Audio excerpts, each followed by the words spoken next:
You know the type: boxers, bulldogs, pugs, those pups with the wide skulls and the smushed in faces. Because of their appearance, these flat-faced animals have a higher risk of developing illnesses and diseases. On this episode of the Paw Report, we're joined by Dr. Heidi Phillips to break down what brachycephalic means and the common health problems affecting our flat-faced pets.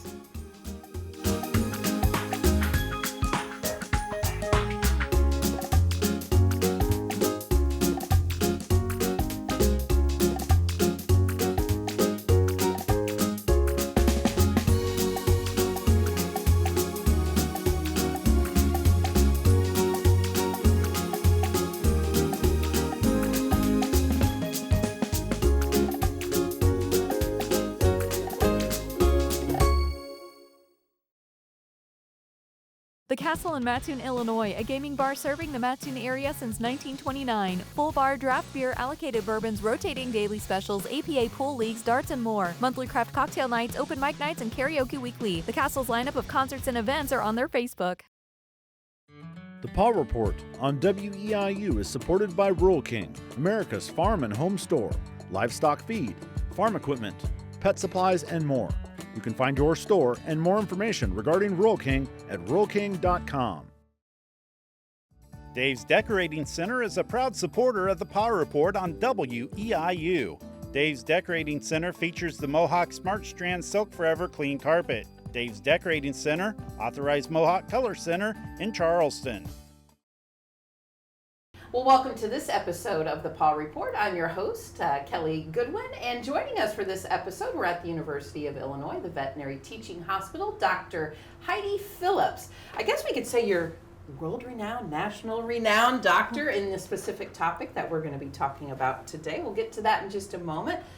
First question is always the easiest. Introduce yourself to our viewers as a new guest to the Paw Report. Sure, of course. My name is Heidi Phillips. I'm a small animal veterinary surgeon, also a professor of small animal surgery at the University of Illinois.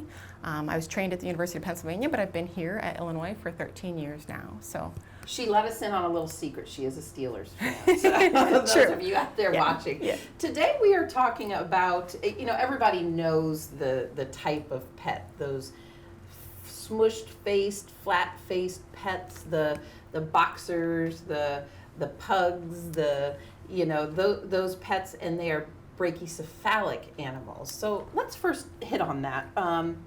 What does brachycephalic mean? Sure, very good question. So cephalic always refers to the head, and there are different kind of prefixes we can put in front of that depending upon the size or the length of the head. And so brachycephalic just means a shortened head, so foreshortened, or that squished appearance that you mentioned.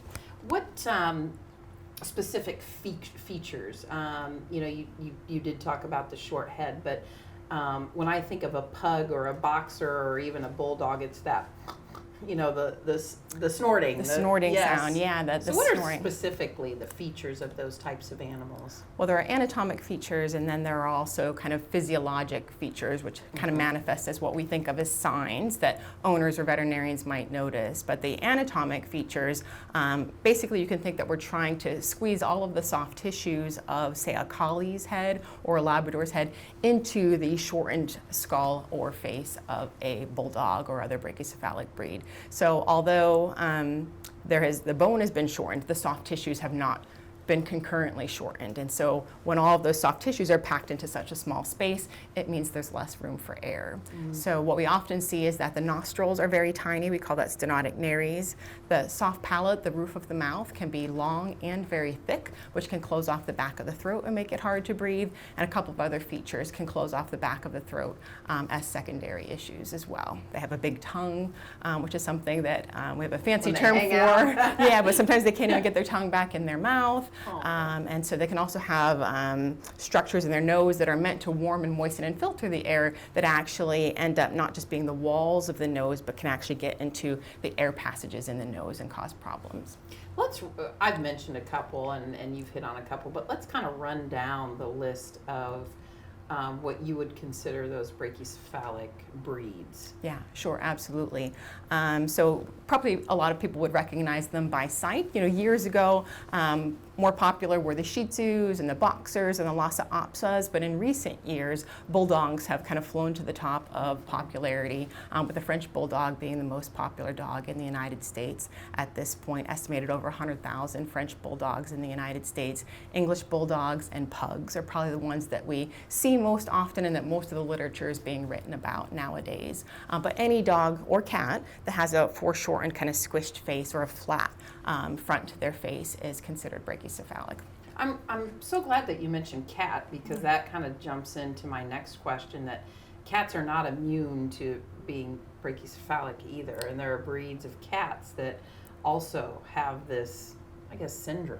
Yeah, absolutely. And it was here at Illinois that we were actually able to bring that to the forefront, because cats are kind of historically underrepresented in the medical community and in the medical literature, just because cats don't complain as much as dogs, or they're not as vocal about the things that are wrong. And so cats can kind of go under the radar as far as their signs. And so you have to be very sensitive to trying to pick up what's wrong with cats. And so we were able to show here that Persians, Himalayans, exotic and British short hairs, Burmese cats, some of those other cats like the Scottish fold, that also have the foreshortened face, the tiny little nostrils, they also have their own kind of syndrome, and they also kind of suffer a little more in silence. And so it's important to recognize that we need to see those signs in cats and then be able to treat them as well. I would think that breathing is probably the most obvious.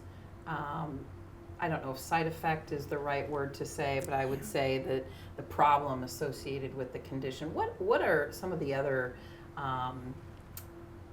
effects that these animals have with this type of structure? Yeah, another very good question. You know, the breathing is, definitely the most obvious, especially in dogs, because we can hear that they're having trouble.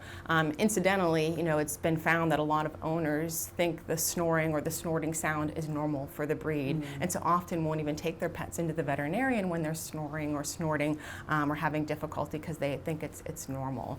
So that's one important thing to really note, that even though the breathing is the most obvious, sometimes people just think that's a normal sign in those animals. But secondary to also the breathing issues, we can see other issues. There is a brachycephalic obstructive airway syndrome, which refers to the breathing issues, but a lot of people have shortened it to brachycephalic syndrome, because we know there's lots of other effects that can impact their quality of life. So one is the gastrointestinal tract. Just from having to breathe against an obstruction, they generate different pressures in their chest, which can suck their stomach up into their chest and induce kind of regurgitation, vomiting, even what we call a hiatal hernia, which is the stomach slipping up into the chest. And so that acid reflux from that can induce a lot of gastrointestinal signs, weight loss, aspiration pneumonia, where they suck those gastric contents back into their lungs and develop a pneumonia. So that's probably the biggest other side effect that we see is gastrointestinal. We can also see sleep disruptions, where they just can't sleep at all, because as soon as they start to relax their muscles and try to fall asleep, the tissues in the back of the throat collapse and wakes them up. And so they experience something like obstructive sleep apnea, similar to what people show. So just so I'm clear, so brachiatic or brachycephalic syndrome and brachycephalic obstructive airway syndrome, two separate things, or did it just shorten? Yeah, some have advocated to not just call it brachycephalic obstructive airway syndrome, because it's more than the airway that's affected. And by calling it brachycephalic syndrome, we encompass all those other things that affect their quality of life: the eating, the regurgitation, the sleeping issues, the activity issues, those sorts of things. So when a pet owner comes to you and maybe brings you all of this information about their pet, is that what you use to diagnose, or is there all types of other, tests and blood work and history that go into diagnosing a pet, other than just, it's a Frenchie, they probably have brachycephalic syndrome? Yeah. There are a lot of brachycephalic animals that actually may have a little bit better breeding and maybe a little bit of a longer nose and less problems. And so not every brachycephalic animal has to have surgery, but if they're snoring or snorting or having any difficulty with activity or heat, they should be seen. And so what we do, we have a whole list of things that we like to ask about. The first, of course, being breathing. So we always ask a very in-depth history about the kinds of noises, when they happen, are there any, major problems where the animals had a fainting episode or turned blue? Are they able to be as active? So the next step about breathing is asking about activity. So are they able to keep up with the other dogs? Are they able to go on normal walks, or do they have to stop and be picked up, or slow down a little bit? Gastrointestinal signs, as I mentioned, we ask about those. So is there any regurgitation or bringing food up, any active vomiting, any weight loss? And then finally, sleep-related issues. We ask, are they waking up in the middle of the night with trouble breathing? Do they hold anything in their mouth, like a bone or a toy, to help keep their mouth open to breathe when they're sleeping? All of those detailed things we ask very specifically during our history taking, and kind of use that to elucidate from the owner how severe this dog's problem is, in addition to our physical examination findings. And then from there, we move on to imaging, and if there's other things we need to do before we can recommend surgery. Let's launch into treatment, because there's never a one-size-fits-all treatment for any animal in any condition. So let's talk about several of the treatment options, and I know you're heavily involved with a laser procedure that is probably the pinnacle of the treatments in these animals. Sure. Well, based on their anatomic findings, so what we find that's wrong with them anatomically, whether it's the narrowed nostrils, the long and thick soft palate, things in the back of their throat at their kind of Adam's apple, which we call the larynx, that can be obstructive, we have different surgical procedures to help with those things.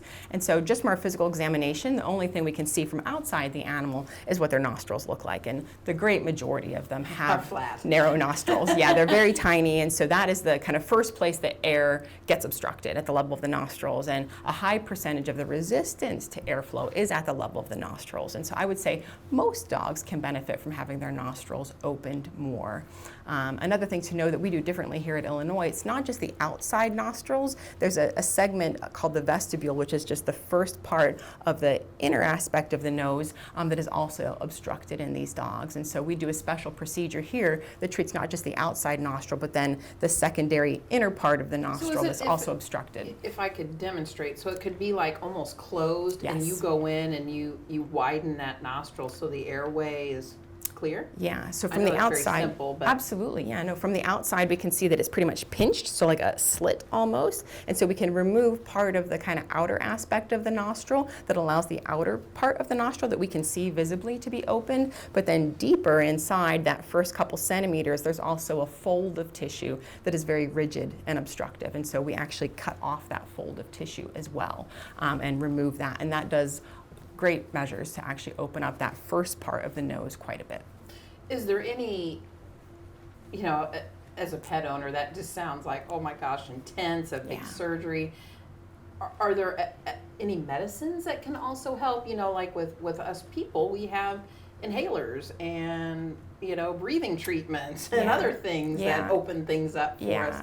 Do you ever look at that on that front? Yeah, certainly medications can help. One thing is to prevent these animals from getting too excited, because anytime they get too stressed, too excited, too hot, or restrained in any way, they run the risk of getting into distress because they're not able to eliminate heat the way normal dogs do, and that stress that gets them breathing faster and faster can actually cause a lot of swelling and turbulence in their airway. So medications to keep them calm can be helpful, but we have to balance that with their quality of life. And so really, if the problem is that there's so much obstructive tissue, the best way to relieve that is to remove it surgically, sadly. But the good news is that with the surgeries that we have, and the nostrils is only the first part of that, we can actually make these dogs quite a bit better and improve their quality of life substantially. We can't cure the fact that they're brachycephalic, but we can actually really improve their quality of life. Once you execute a surgery like that, is it permanent, or can that airway thicken again?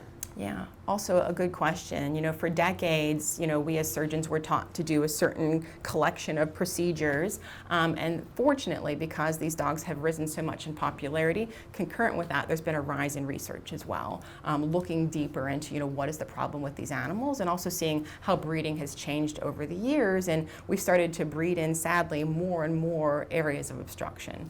And so with the newer research, we've seen that there are newer procedures that we really should be doing in these patients situations. And so here at Illinois, we've really embraced what we call multi-level upper airway surgery that is novel. So we're doing more like that inner aspect of the nostril. We're treating that. We're treating the thickening of the palate, not just the length of the palate. And so by making those adaptations of the things that we've done for years, we're able to actually achieve a better result than we used to with these procedures and with these animals. So the animals that we're speaking about today, the brachycephalic animals, I'm a pet owner, let's say, and I have a pug or a bulldog or a Frenchie, you know, the typical flat-faced animals. Yeah. And I'm just used to them snorting, you know, I'm used to their tendencies on how they behave. How would I know that they're experiencing an emergency where I should call the University of Illinois, the veterinary teaching hospital, or my local vet? How would I know when is the right time to do that? Sure. You know, if a dog just makes a little bit of noise, that's not generally, you know, an indication to do surgery, but the noise is more reflective of something going on anatomically. And although a lot of dogs are able to compensate for it for a while, they do get into these situations where they can't compensate and they could get into a crisis. So as I mentioned, heat, walking the dogs in the heat, owners might find that, you know, they're really not heat tolerant. Some of these dogs, even when it's 70 degrees outside, that might be too much for them. So owners might find that they can't take them out in the heat, they become very noisy, the noise gets louder when they're out in the heat, or they can't walk as far. And that's another gauge to say, you know, can they be as active as other dogs? And if they're not able to be as active, or if they can only walk a certain distance, they have to be picked up and helped, or stop and rest, or take a drink of water before they can continue, or if they get more noisy as the time goes on in their walk, that's a concern that owners should notice that maybe my dog needs to be evaluated. And then the sleep, as I mentioned, at home, or any of the gastrointestinal signs at all, are signs that that animal's really struggling. And although they're compensating and they hide it well, there really is something more serious going on. And owners don't want to let it go to the point where they can't compensate any further, because that's where they really become at risk for dying. Is there any other special, you know, ways to take care of these particular dogs? If somebody is just dead set, this is the dog that they want to have. Yeah, sure. Maybe they grew up with this type of dog, a family member had this type of dog, and they're just committed. Yeah. What other types of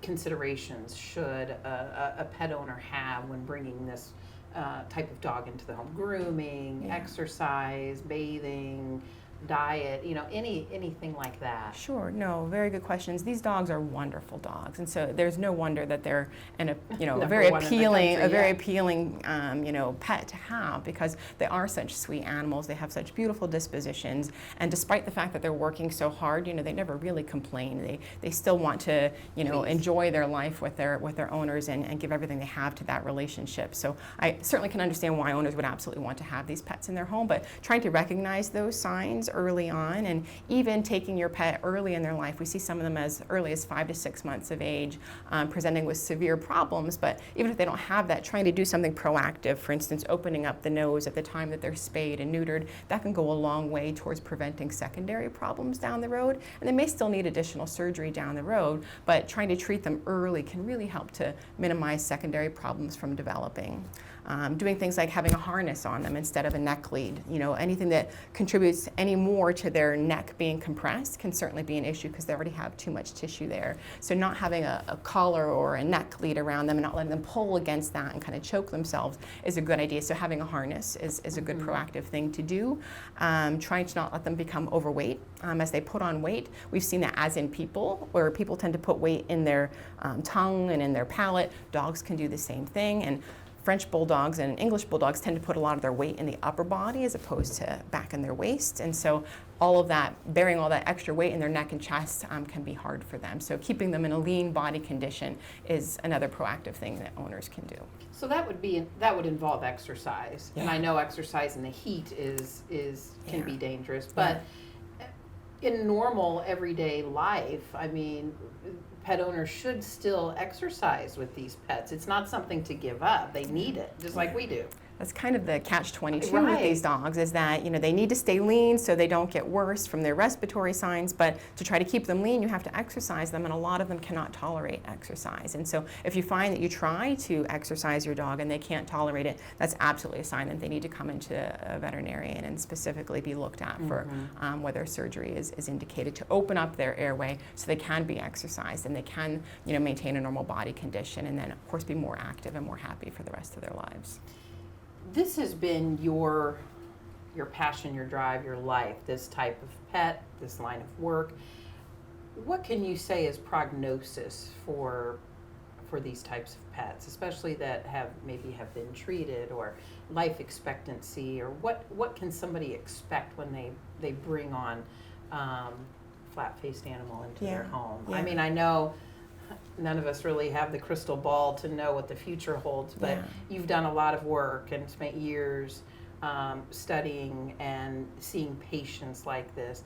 What can you say is the best prognosis and outlook for these dogs? Yeah, I mean, really the best prognosis and outlook for the breeds in the long term is to change the way that we breed and to start breeding together dogs that have minimal clinical signs, that have longer noses, that have fewer areas of obstruction at those multiple levels that we've talked about. But that's going to take a while, right, to start to change things. We have to deal with the population of dogs that's already out there in the world. We have to educate people and breeders about, you know, the importance of breeding together those animals that are healthier. But for the dogs that are already out there that are you know, manifesting with these signs, prognosis, the good news is that with these novel procedures that we're able to do as a collective, and there are 4 main procedures that we do here routinely for our most, you know, significantly affected dogs, we found that in comparison to the procedures that we used to do for, you know, several decades, this newer collection of procedures I really do think offers an excellent prognosis as far as improving that quality of life, minimizing the regurgitation, minimizing the noise, getting rid of the sleep problems, allowing them to have an appropriate body condition, go out and play without concern, maybe not be out in the heat, you know, necessarily, but still be able to be active and enjoy a dog quality of life. I think, you know, there are still procedures, and a number of veterinarians, most of the veterinary community actually is still doing a lot of those older procedures. And so our hope is that we can, you know, educate people about the importance of doing a more complete surgery to remove every level of obstruction in these dogs to give them the best prognosis. If you end up with more routine procedures, sadly we have found over the years, and there's literature that says those dogs don't always get better, or they might get better for a little while and then, you know, relapse back into the signs that they've had. And so seeking out, you know, a really well-educated surgeon to... Like you. Well, hopefully we're an example of Yes, something like that. We really do absolutely. try our best, you know, to offer the best possible care. But even in our hands, you know, there are patients that we can lose. And so, you know, prognosis-wise, I'd say owners need to advocate for their animals. If something makes them not feel comfortable about where they are or who they're talking to, go to the next level and seek another opinion. Make sure you feel like your animal's in great care in terms of not just the surgeon, but the anesthesia team. Is there an ICU? Do they have oxygen cages? Do they have 24-hour care? All of those things. And if owners are not feeling comfortable with that, then I'd say move on and move on until you find someone that you feel comfortable with, number one. Number two, there's a lot of actually really relevant information on the internet.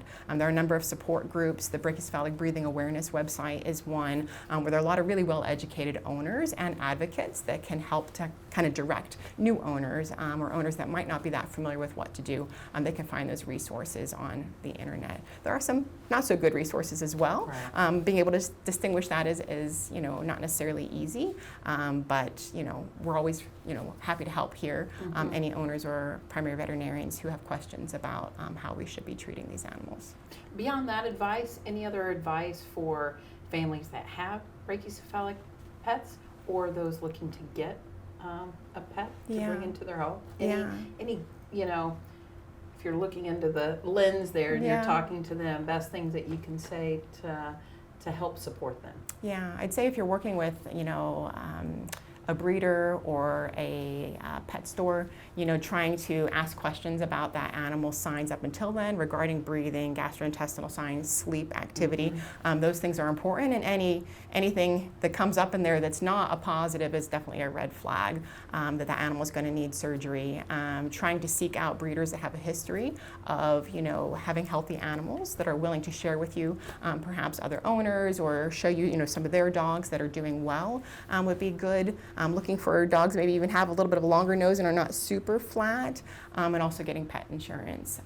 Pet insurance many times requires owners to pay a higher premium for brachycephalic breeds, but I've had a lot of owners have their procedures covered by having pet insurance on board before they present with some of these signs. So definitely these dogs will need pet insurance, not just for breathing issues and issues related to that, but they have spinal issues, they have skin issues, especially among the French bulldogs, and so pet insurance is really helpful.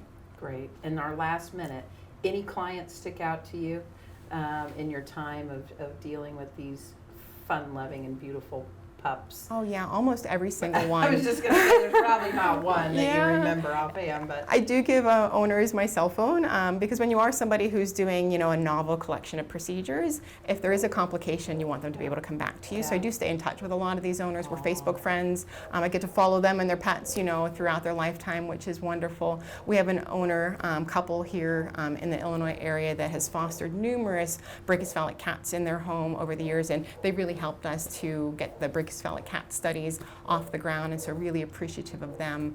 So yeah, almost every owner stands out. Yeah.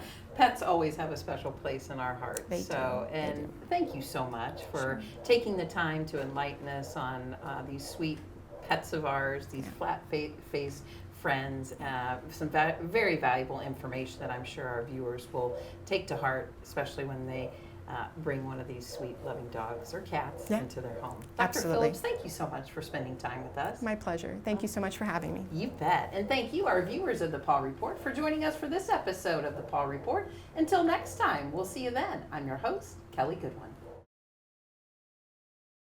Dave's Decorating Center is a proud supporter of the Paw Report on WEIU. Dave's Decorating Center features the Mohawk Smart Strand Silk Forever Clean Carpet. Dave's Decorating Center, authorized Mohawk Color Center in Charleston. The Paw Report on WEIU is supported by Rural King, America's farm and home store, livestock feed, farm equipment, pet supplies, and more. You can find your store and more information regarding Rural King at ruralking.com. The Castle in Mattoon, Illinois, a gaming bar serving the Mattoon area since 1929. Full bar, draft beer, allocated bourbons, rotating daily specials, APA pool leagues, darts, and more. Monthly craft cocktail nights, open mic nights, and karaoke weekly. The Castle's lineup of concerts and events are on their Facebook.